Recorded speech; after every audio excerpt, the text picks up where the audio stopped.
Hello guys! For today's video guys, charot lang.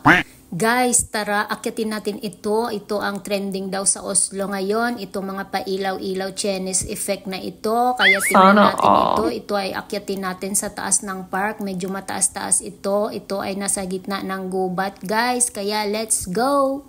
So ayan, nakikita nyo nga guys, umaakyat na kami guys kasi pataas yan guys at nagkakagulo ang mga tao na naglalakad, pati ang mga sasakyan hindi na makagalaw guys kasi puno-puno ng mga tao guys. Mga alas 7 pa lang ng gabi yan guys. At nakakahingal ngang umakyat sa bundok guys kasi matanders na ang inyong lingkod. At ayan na nga guys, nakarating na kami sa taas guys at makikita mo ang ganda-ganda ng view guys. Makikita mo ang overlooking ng Oslo guys. Yan, makikita mo dyan, puro ilaw guys. Ang gandang tingnan ng Oslo City sa taas guys. At ayun na nga guys, hindi pa natapos ang aming pag-akyat sa bundok guys kasi doon pa sa dulo sa taas pa banda guys. So akyat pa kami ng akyat. Hindi namin alam nga kung saan guys, pero kaya sinusundan na lang namin ang mga tao kung saan papunta guys. Kaya maglalakad ka pa ng kahaba-haba guys hanggang sa paakyat ka pa guys. Ayan, may mga pailaw-ilaw guys. Ayan, hanggang nakarating kami dito guys, nagulat ako sa nakita ko guys at napasigaw ako ng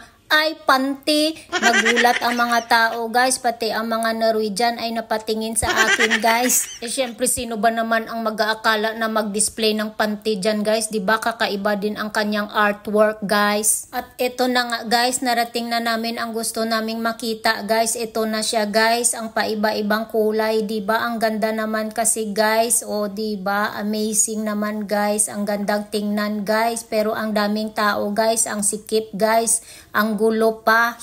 Kaya panoorin nyo na lang guys habang kami ay nagkakagulo guys. Nakakalimutan ko yung gulo yung lining.